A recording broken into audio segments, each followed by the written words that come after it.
Twelfth English board examination 2026। जी हाँ दोस्तों, ये जो बोर्ड एग्जामिनेशन है, ये बोर्ड एग्जामिनेशन की अगर आप प्रिपरेशन कर रहे हो तो मेरा सजेशन रहेगा कि भैया इंग्लिश सब्जेक्ट पे भी इक्वली ध्यान देना।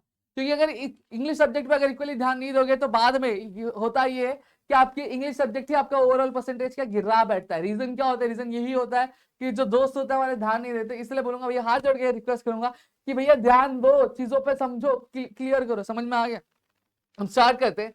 साथ ही साथ मैं दोस्तों बता दूं, बहुत सारे मेरे ऐसे दोस्त हैं जो बहुत ज्यादा घबरा रहे हैं कि सर इंग्लिश की प्रिपरेशन किस तरीके से करेंगे, क्या मेथोडोलॉजी होनी चाहिए, क्या तरीका होना चाहिए। कुछ ऐसी जगह है कि जहाँ पे सारे नोट्स मिल जाए, सारे एक्सप्लेनेटरी वीडियोस मिल जाए, एग्जाम पॉइंट ऑफ व्यू से जो भी चीजें जरूरी है वो मिल जाए, पीवाईक्यूज मिल जाए। तो मैं आपको बता देना चाहता हूँ कि प्रदीप गिरी 11th एंड 12th अकेडमी लेकर आ चुका है आपके लिए आरसीसी 2.0, जहां पे आपके लिए इंग्लिश का सब्जेक्ट सिर्फ और सिर्फ इंग्लिश का क्रैश कोर्स अवेलेबल है। सिर्फ और सिर्फ कितने रुपए में? 1000 रुपए में, 2000 रुपए में, 3000 रुपए में, 4 में, 5 में, 6 में? नहीं, सिर्फ और सिर्फ 199 रुपीज में। कितने? 199 रुपीज में पूरा का पूरा इंग्लिश आपको अवेलेबल करवा के दे दिया जाता है। ठीक है, तो अगर ज्वाइन नहीं किया है तो आप ज्वाइन कर सकते हो। आप बहुत सारे बोलेंगे सर साइंस वाले, कॉमर्स वाले, आर्ट्स वाले। भैया साइंस वाले हो, कॉमर्स वाले हो, आर्ट्स वाले हो, कोई मैटर नहीं करता। अगर आप एक 12th स्टैंडर्ड के बंदे हो महाराष्ट्र बोर्ड के, तो आपके लिए 199 रुपीज है। साइंस, कॉमर्स, आर्ट्स सबका पेपर इंग्लिश का एक जैसा ही आता है, कुछ अलग अलग नहीं आता है। समझ में आ गया? तो आप जाके ज्वाइन कर सकते हैं। ठीक है, चलो अब यहाँ पे मैं कुछ चीज आपको समझा देना चाहता हूँ और नीचे लिंक दी है मैंने, फटाफट जाके ज्वाइन कर लेना। टोटल सबसे पहली चीज अगर मैं बात करूं, आपका जो 12th इंग्लिश का पेपर होता है टोटल 4 सेक्शन से डिवाइडेड होता है। पहला प्रोज है, दूसरा आपका है पोएट्री सेक्शन, तीसरा है राइटिंग स्किल और चौथा है नॉवल। अब यहाँ पे एक एक करके मैं यहाँ पे चीजों के बारे में बात करूंगा। सबसे पहली चीज, अगर मैं प्रोज सेक्शन की बात करूं, प्रोज सेक्शन सीधा सीधा बात करूं तो आपको क्या है, ये जो प्रोज है ये आता कितने मार्क्स के लिए है उसमें आपको मैं बता रहा हूं। लेकिन उससे पहले मैं आपको बता दूं, यहाँ पे आपका एक सीन पैसेज होता है और एक अनसीन पैसेज आपको पूछा जाता है। तीन पैसेज आपको जो 8 प्रोज दिए, उन 8 प्रोज में से ही आपको एक पूछा जाता है, जहां पे आपको टोटल एक्टिविटीज यहाँ पे पूछी जाती है। देखो जैसे A1 हो गया, A2 हो गया, A3। अब ये कुछ इस तरह की एक्टिविटीज होती है जो आपके प्रोज पे ही बेस्ड होती है। वहीं जब मैं A4 से बात करता हूँ, A4 आपका अगेन पर्सनल रिस्पॉन्स वाला क्वेश्चन आ जाता है जो आपको खुद से लिखना होता है। ठीक है, अब इसमें भी बहुत सारे लोग गलती करते हैं। भैया अगर चाहते हो नहीं गलती करना, चीजें अच्छे से कंप्लीट करना, तो नीचे लिंक दी है, जाके ज्वाइन आराम से कर सकते हो, चीजें कंप्लीट कर सकते हो। A5 हमारा ग्रामर वाला क्वेश्चन होता है। अब ग्रामर में भी देखो, ग्रामर 10th स्टैंडर्ड तक जो करते थे वो अलग होता था, 11th में टीचर अपने हिसाब से देती थी। बट जब आप 12th में आ रहे हो तो 12th में ग्रामर का जो क्वेश्चन है वो अलग तरीके से पूछा जाता है। और ग्रामर बहुत सारे टॉपिक्स है, तो स्पेसिफिक हमें कौन से टॉपिक करके जाने चाहिए हमारे बोर्ड एग्जामिनेशन के लिए, ये भी आपको जाना जरूरी बन जाता है। ठीक है, फिर उसके बाद अगर हम बात करें, A6 हमारा वोकैबुलरी वाला आता है। फिर भी अगेन ग्रामर वाला क्वेश्चन आ जाता है, जो नॉन टेक्सुअल ग्रामर्स होते हैं, जो हमारे टेक्स्ट बुक के क्वेश्चंस नहीं होते हैं, जो टेक्स्ट बुक के पैसेज पे बेस नहीं होते, ये बाहर के क्वेश्चंस हमें पूछे जाते हैं या फिर बाहर से सेंटेंसेस बना के क्या पूछा जाता है।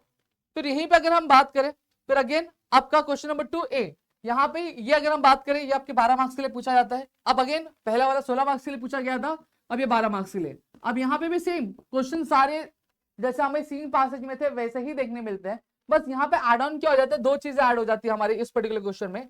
एक होता है समरी राइटिंग और एक होता है माइंड मैपिंग। समरी और राइटिंग और माइंड मैपिंग आपको करना बहुत ज्यादा जरूरी है। उसकी प्रैक्टिस अभी से शुरू कर दोगे तो वेल एंड गुड है, अगर नहीं शुरू करोगे बाद में बहुत पछताओगे, बहुत दिक्कत आएगी। समझ में आ गया? ये देखो, यहाँ माइंड मैपिंग वाला और बी आपका समरी वाला। अब यहाँ पे एक चीज आपको बहुत बढ़िया है कि आपको आउटलाइन दी गई। जब आउटलाइन आपको दी जा रही है तो आपके लिए बहुत ही ज्यादा अच्छा बन जाता है, वेल एंड गुड बन जाता है कि आप चीजें अपनी आराम से कवर कर सको। फिर नेक्स्ट यहाँ पे आते हैं हम सेक्शन 2 पे, पोइट्री वाला सेक्शन है, जहाँ पे पोएम और आपको अप्रिसिएशन पूछी जाती है। अब यहाँ पे एक ही पोएम होती है, एक्चुअली 2 पोएम होती है। एक पोएम पे बेस्ड एक्टिविटीज दी जाती है और एक पोएम का आपको अप्रिसिएशन लिखने बोला जाता है। अब दो जो पोएम पूछी जा रही है वो दोनों पोएम कभी भी सेम नहीं होती, अलग अलग पोएम होती है। समझ में आ गया? अब देखो यहाँ पे पोइट्री दी है, अब इसके बेसिस पे एक्टिविटी A1, A2, A3, ये एक्टिविटीज आपको A4, A5 ऐसे एक्टिविटीज दी है। अब A4 में आपको क्या है, फिगर ऑफ स्पीच वाला क्वेश्चन हर साल फिक्स से आएगा ही आएगा। ठीक है, A5 अगर मैं बात करूं, यहाँ पे भी कुछ एक्टिविटीज दी आपको, जैसे पोएटिक लाइंस जो है वो डिस्कवर करने के लिए बोला गया, बनाने बोला गया। फिर B अगर मैं बात करूं, यहाँ पे आपको एक पोएम दे दिया गया है। ठीक है, अप्रिसिएशन, ये जो पोएम है ये कौन सा पोएम है, have you earn your tomorrow वाला पोएम का अप्रिसिएशन लिखने बोला गया है। फिर अब हमारा जो पार्ट होता है राइटिंग स्किल का स्टार्ट होता है। अब टोटल 12 राइटिंग स्किल हमें पूछे जाते हैं, लेकिन उनमें से हमें कोई भी 4 अटेंड करने होते हैं। मतलब जैसे क्वेश्चन नंबर 4A में अगर बात करूं 3 राइटिंग स्किल, तो 3 में से हमें कोई एक चुनना है, जिसमें मैं सजेस्ट करूंगा आपको drafting of virtual message suggest मैं हमेशा से करता हूं दोस्तों को। फिर यहाँ पे क्वेश्चन नंबर B में आपको ईमेल पूछा जाएगा, फिर उसके बाद आपको जो पूछा जाएगा वो रिपोर्ट राइटिंग पूछा जाएगा और इंटरव्यू। इसमें मैं सजेस्ट करता हूँ आपको इंटरव्यू क्वेश्चन करने के लिए, क्योंकि बहुत सिंपल और बहुत अच्छा होता है, ठीक है। फिर उसके बाद क्वेश्चन नंबर 4 सी में, ठीक है, सी में आपको स्पीच पूछा जाएगा, कंपेयरिंग पूछा जाएगा और एक्सपेंशन ऑफ आइडिया। तो इनमें से आप कोई भी अटेम्प्ट कर सकते हो, you can go for speech या फिर एक्सपेंशन, दोनों में से कोई भी एक अटेम्प्ट कर सकते हो। फिर डी में तो मैं सीधा सीधा बोलता हूँ भाई रिव्यू जाओ, यहाँ पे रिव्यू आपको 2 से 3 लर्न करके आनी है, एक बुक की, एक मूवी की और एक मैगजीन की, बस। इसके अलावा कोई भी रिव्यू लर्न करने की आपको जरूरत नहीं है, इतना कर लिया तो आपका पार्ट कवर हो जाता है। फिर हमारा सेक्शन 4 चालू होता है, जो आपका नॉवल बेस्ड होता है, क्वेश्चन नंबर 5A में। अब यहाँ पे टोटल 4 नॉवल है हमारे सिलेबस में, पर नॉवल 4 मार्क्स का वेटेज हमें दिया जाता है हमारे एग्जामिनेशन में।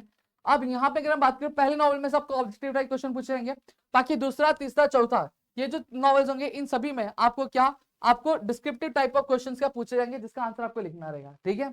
तो यहाँ पे मैंने आपको कंप्लीट पूरी चीजें समझा दी। और अगर आप आरसे से बाहर से जुड़ना चाहते हैं, जाके जुड़ जाओ भैया, स्लॉट्स फुल हो रहे हैं, ठीक है। नीचे डिस्क्रिप्शन में मैंने लिंक दिया है, फटाफट से जाके ज्वाइन जरूर कर लेना दोस्तों, ठीक है। अभी बात बहुत मिनिमम प्राइस में, आगे चलकर प्राइसेस जो होंगे वो रेज हो जाएंगे, और फिर बाद में यही होगा कि अगर नहीं ज्वाइन करोगे, बाद में यही चीज होगा कि भाई काश ज्वाइन कर लिया होता, सिर्फ 199 है, कोई बहुत बड़ा अमाउंट भी नहीं है, सिर्फ एक नाम नॉमिनल प्राइस रखी हुई है, अब जाके ज्वाइन कर सकते हैं, ठीक है। मिलते हैं हमारे अगली वीडियो में, तब तक के लिए घर पे रहो सुरक्षित और अपना ध्यान रखना दोस्तों। जय हिंद दोस्तों।